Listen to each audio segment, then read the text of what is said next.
Next question ನೋಡ್ಕೊಳ್ಳಿ. Solve the linear congruence 10x congruent to 15 mod 35. ಈಗ ಇದನ್ನ ಮಾಡೋದು ಯಾವ ಥರ ನೋಡ್ಕೊಳ್ಳಿ.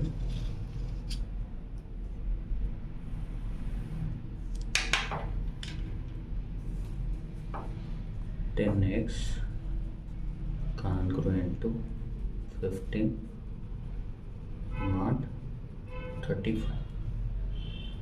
ಇಲ್ಲೇನು ಮಾಡಬೇಕು, ಕಂಪೇರಿಂಗ್ ವಿತ್ ಅಂತ ಬರ್ಕೋಬೇಕು.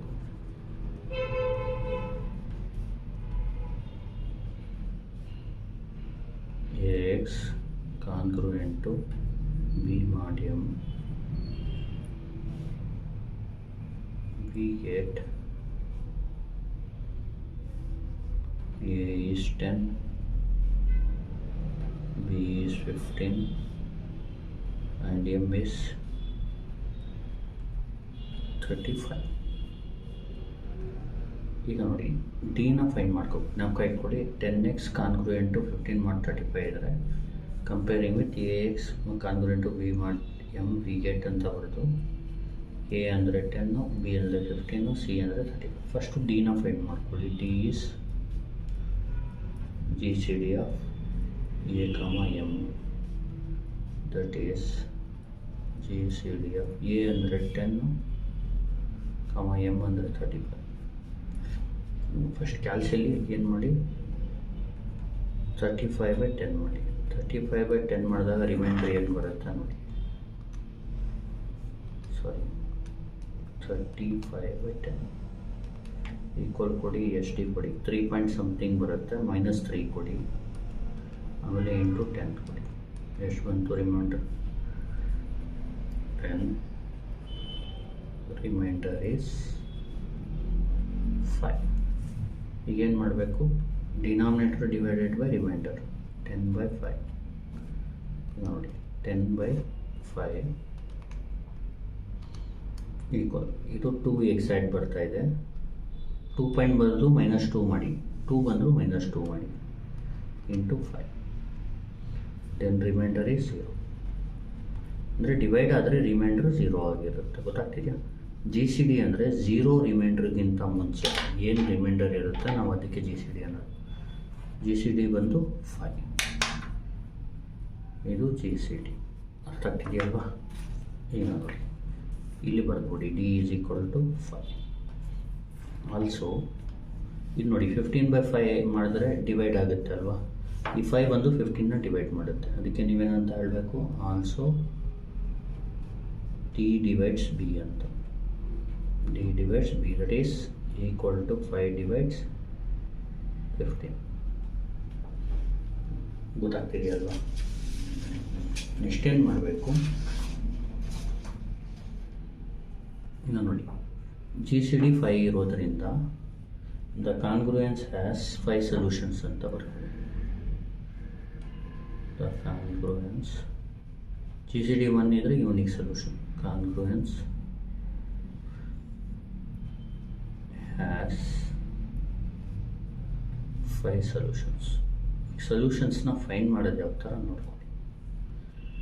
ಈಗ ನೋಡಿ, a x congruent to b mod m ಇದ್ದರೆ ಎಮ್ ಡಿವೈಡ್ಸ್ 10x ಮೈನಸ್ ಇದು m divides a x minus b. ನಾವು ಕಟ್ಕೊಡಿ ಯಾವಾಗಲೂ a x congruent to b mod m ಇದ್ದರೆ ಯಾವಾಗಲೂ m divides a x minus b ಅಂತ. ಇದು ಜನರಲ್ ಕಾನ್ಗ್ರುಯೆನ್ಸ್ದು ಬೇಸಿಕ್ ಪ್ರಿನ್ಸಿಪಲ್. ಅದು ನೋಡಿ, ಅಂದರೆ ಇಲ್ಲಿ ಏನಂತ ಹೇಳ್ಬೋದು, ಕ್ಲಿಯರ್ಲಿ 35 ಡಿವೈಡ್ಸ್ 10x ಮೈನಸ್ 15. ಈಗೇನು ಮಾಡಿ, 35 ಒಂದು ಯಾವುದಕ್ಕೆ ಡಿವೈಡ್ ಮಾಡುತ್ತೆ, 10x ಮೈನಸ್ 15 ಅಂದರೆ ಏನಾದರೂ ಒಂದು ಇಂಟೀಜರ್ ಆನ್ಸರ್ ಬರುತ್ತೆ.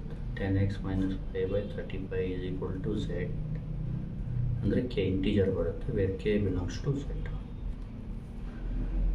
ಇಲ್ಲಿ ಸೊಲ್ಯೂಷನ್ ಅಂದರೆ ಎಕ್ಸ್ನ ಫೈಂಡ್ ಮಾಡೋದು. ಈಗ ನೋಡಿ, 10x minus 5 is equal to 35 into k ಆಗುತ್ತೆ.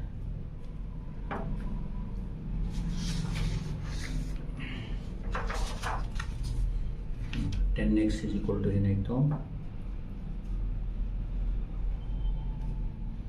35K -5 ಈ ಕಡೆ ಬಂದರೆ +5 ಆಗುತ್ತೆ. x is equal to 35K + 5 divided by 10. ಈಗ ಕ್ಯಾಲ್ಸಿಲಿ ಏನು ಮಾಡಿ ಇದನ್ನ ಟೈಪ್ ಮಾಡ್ಕೊಳ್ಳಿ. ಕ್ಯಾಲ್ಸಿಲಿ ಟೈಪ್ ಮಾಡೋದು ಯಾವ ಥರ ಅಂದರೆ ಜ್ಞಾಪಕ ಇಟ್ಕೊಳ್ಳಿ. 35y + 5 divided by 10. ಇಲ್ಲಿ ಆನ್ಸರ್ ಬರೋದನ್ನ ಎಕ್ಸ್ಗೆ ತಗೋಬೇಕು. ಇದು ರಫ್ ವರ್ಕು, ಇದೆಲ್ಲ ಬರೆಯೋಕ್ಕೆ ಹೋಗ್ಬಿಟ್ಟು 35y ಗೆ ಬದಲು y ಹಾಕ್ಕೊಳ್ಳಿ +5 ಬೈ 10. ಕ್ಯಾಲ್ಕುಲೇಟ್ y ವ್ಯಾಲ್ಯೂ 1 ಕೊಡಿ. 1ಗೆ ಇಂಟೀಜರ್ ಬರ್ತಾ ಇದೆ. 35K ಪ್ಲಸ್ 5 ಅಲ್ಲ 15 ಇದು. 10x - 15 divide by 35. 15 ಇದು 15 ಆಗುತ್ತೆ. ಸಾರಿ,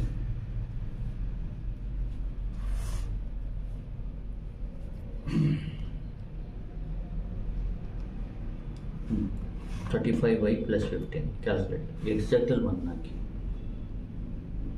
5 ಬರ್ತಾ ಇದೆ. ಅಂದರೆ ಈಗ ಸೊಲ್ಯೂಷನ್ ಬಂತು y = 1ಗೆ ನಿಮ್ಗೇನು ಬರ್ತಾ ಇದೆ, x = ಆನ್ಸರ್ ಬರ್ತಾ ಇದೆ. ಅಂದರೆ y 1 ಹಾಕಿದಾಗ x ಏನು ಬರ್ತಾ ಇದೆ 5. ಇದು ಸೊಲ್ಯೂಷನ್, ಗೊತ್ತಾಗ್ತಿದೆಯಾ? ಇದು ಮೇನ್ ಸೊಲ್ಯೂಷನ್. ಬೈ ಇನ್ಸ್ಪೆಕ್ಷನ್ ಅಂತ ಬರೆದು ಬೈ ಇನ್ಸ್ಪೆಕ್ಷನ್ ಫಾರ್ y = 1 ಅಂದರೆ y ಅಂದರೆ ಕ್ಯಾಲ್ಸಿಲಿ y ಹೊಡೆದಿರೋದು. ಇಲ್ಲಿ k ಅಂದ್ಕೊಳ್ಳಿ, yನ k = 1 we get x = 5. ಇದು ಮೇನ್ ಸೊಲ್ಯೂಷನ್, ಗೊತ್ತಾಗ್ತಿದೆಯಾ? ದೇರ್ಫೋರ್ ಎಕ್ಸ್ನ ಇನಿಷಿಯಲ್ ಸೊಲ್ಯೂಷನ್, ಇದನ್ನ ಇನಿಷಿಯಲ್ ಸೊಲ್ಯೂಷನ್ ಅಂದ್ಕೊಳ್ಳಿ. That is x0 = 5 is a solution. ಅಂದರೆ ಟೋಟಲ್ ಸೊಲ್ಯೂಷನ್ಸ್ ಇರೋದೆಷ್ಟು 5 and the rest of solution is given by ಅಂತ ಬರ್ಕೊಳ್ಳಿ. Rest of solutions are given by. ಇದಕ್ಕೆ ಫಾರ್ಮುಲಾ ಬಂದು ರೆಸ್ಟ್ ಆಫ್ ಸೊಲ್ಯೂಷನ್ಸ್ಗೆ, ಅಂದರೆ ಸೊಲ್ಯೂಷನ್ಸ್ಗೆ ಬಂದು x0 + r × m/d is equal to, ಈಗ ನೋಡಿ x0 ಎಷ್ಟು 5 ಪ್ಲಸ್ r ಅಂದರೆ ಇಂಟೀಜರ್ಸು, m ಅಂದರೆ m ಗೊತ್ತು ನಿಮಗೆ ಎಷ್ಟು, m is 35, d is 5. 35/5 r × 35/5 ನೋಡಿ 5 ಪ್ಲಸ್ ನೋಡಿ ಇಲ್ಲಿ r × 35/5 ಅಂದರೆ ಏನು 7 ಅಲ್ವಾ. 35/5 is 7. ಇಲ್ಲಿ wear r is equal to ಅಂತ ಬರೆದು ನೋಡಿ, ಜ್ಞಾಪಕ ಇಟ್ಕೊಳ್ಳಿ. 5 ಸೊಲ್ಯೂಷನ್ಸ್ ಇದ್ದರೆ 0 1 2 3 4 ತಗೊಳ್ಳಿ. 3 ಸೊಲ್ಯೂಷನ್ ಇದ್ದರೆ 0 1 2 ತಗೊಳ್ಳಿ. ಅಂತ 0 ಇಂದ ಸ್ಟಾರ್ಟ್ ಮಾಡೋದು 5 ನಂಬರ್ಸ್ ಇಲ್ಲಿ ಯಾರ್ದು, ಗೊತ್ತಾಗ್ತಿದೆಯಾ? ನೋಡಿ 1 ನಂಬರು 2 3 4 5 5 ಸೊಲ್ಯೂಷನ್ ಇದೆ. 2 ಇದ್ದರೆ ಇದು 2, 3 ಇದ್ದರೆ ಇದು 3, ಆ ಥರ ಗೊತ್ತಾಗ್ತಿದೆಯಾ? 0 1 2 3 ಇದೆ. ಈಗ ದಸ್ ಅಂತ ಬರೆದು ನೋಡಿ x is equal to, ಈಗೇನು ಮಾಡಬೇಕು, ಇಲ್ಲಿ r ಜಾಗದಲ್ಲಿ ಫಸ್ಟ್ 0 ಹಾಕಿ. 5 ಪ್ಲಸ್ r ಜಾಗದಲ್ಲಿ ಫಸ್ಟು 0 ಹಾಕೋಣ. 0 × 7 ಎಷ್ಟು ಬಂತು 5. First solution 5. ಆಮೇಲೆ r ಜಾಗದಲ್ಲಿ 1 ಹಾಕಿ 12. r ಜಾಗದಲ್ಲಿ 2 ಹಾಕಿ 19. r ಜಾಗದಲ್ಲಿ 3 ಹಾಕಿ 26. r ಜಾಗದಲ್ಲಿ 4 ಹಾಕಿ 33. congruent to mod ಎಷ್ಟು 35 are the various solutions ಅಂತ ಬರ್ಬಿಡಿ ಅಷ್ಟೇ.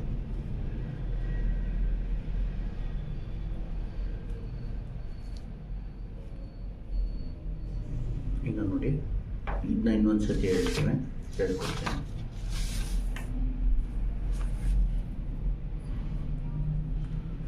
Solve the linear congruence 10x congruent to 15 mod 35. ಹೆಂಗೆ ಮಾಡಬೇಕಂದ್ರೆ 10x congruent to 15 mod 35 comparing with ax congruent to b mod m we get a 10 b 15 m 35. d ಬಂದು GCD of a, m GCD of a ಅಂದರೆ 10, m ಅಂದರೆ 35. Answer 5 ಬರುತ್ತೆ. Also ಈ 5 ಇದೆಲ್ಲ 15ನ divide ಮಾಡುತ್ತೆ. Therefore the congruence has 5 solution. ಅಂದರೆ divide ಮಾಡಲಿಲ್ಲ ಅಂದರೆ ಸೊಲ್ಯೂಷನ್ ಡಸಂಟ್ ಎಕ್ಸಿಸ್ಟ್ ಅಂತ. ಈಗ ಇದು ನೋಡಿ 35 ಬಂದು 10x - 15ನ ಡಿವೈಡ್ ಮಾಡುತ್ತೆ ಅಂದರೆ 10x - 15 by 35 is k, where k belongs to integer. 10x - 15 is 35k. 10x is equal to 35k plus 15 now. X is equal to 35k plus 15 by 10. By inspection, for k is equal to 1, x value 5 ಬರ್ತಾ ಇದೆ. Therefore x is x0, that is 5 is a solution, and the rest of solution is obtained by ಅಂತ ಈ formula ಹಾಕು. x is equal to x0 plus r times m by d. 5 plus x0 ಅಂದರೆ r into m by d ಅಂದರೆ m is 35, d is to 5 is equal to 5 plus r into 35 of 5 is 7. R is equal to 0, 1, 2, 3, 4. Thus x is equal to 5, 12, 19, 26, 33 congruent to mod 35 are the various solutions. Thank you. Please like, share and subscribe.